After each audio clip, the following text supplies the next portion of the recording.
Time now for your forewarned weather with Chief Meteorologist Alana Brophy.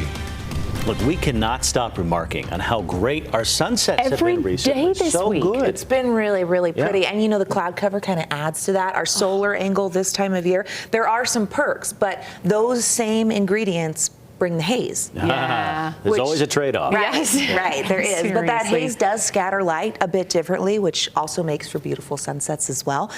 But it also declines our air quality, which we don't love. So let's focus on the good. Because that's beautiful. You know what? This is great. And it was from Bountiful. Thank you, Stringy, for sharing it. I mean, I love the hints of pink.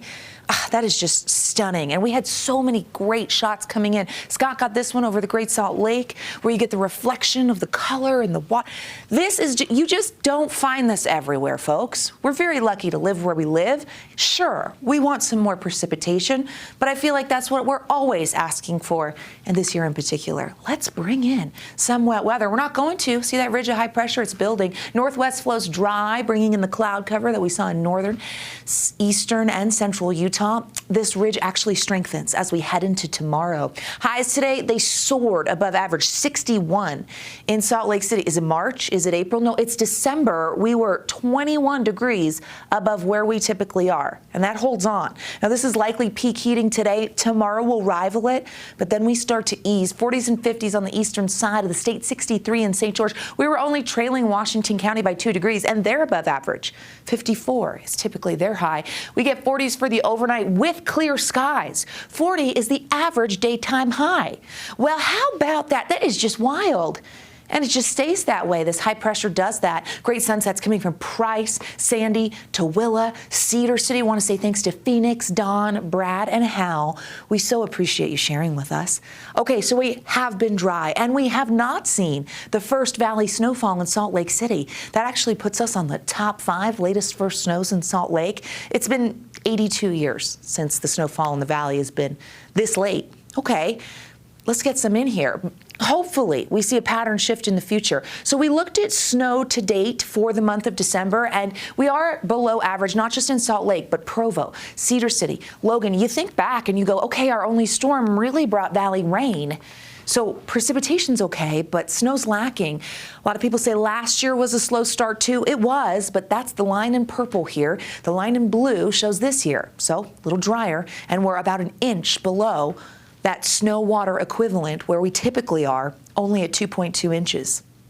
Don't love it, but it's not changing because we've got this ridge of high pressure, and the positioning of this high pressure really dictates who sees storms. This pushes the jet stream a little further north, and we watch the cold air and those storms hit the Midwest. They've seen plenty of snow. We have not. We are under dry conditions with sinking air brought to you by high pressure, so those numbers climb above average warmth, sunny skies, and unfortunately this time of year, inversion.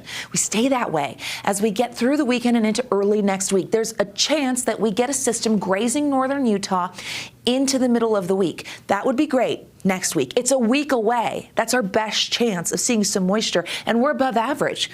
So that's going to play with precipitation type. Air quality could suffer along the Wasatch Front. Moderate air expected with haze building. Futurecast, so quiet. Yeah, clear skies. Not a lot going on all the way through the weekend. Above average temperatures for the next 6 to 10 days. Now that is going to play with precipitation type, but here's some hope. There's a glimmer of hope. You saw that moisture potential a little higher, above average in the top third of the country, very on brand with La Nina. It looks like it could sneak into northern Utah the 16th through the 20th. We would welcome it with open arms and say, come on through, stay a while. We'll invite you to holiday here. 50s for tomorrow, upper 50s in Moab, 60s in St. George, 67. So we hit the 60s today. We could match that. We could ease a little. We'll see what happens with the haze. Dry, sunny, flirting with records in southern Utah. Does not feel like the 60s, folks. As we look at the Wasatch Front, we definitely see 50s for the next 7 days.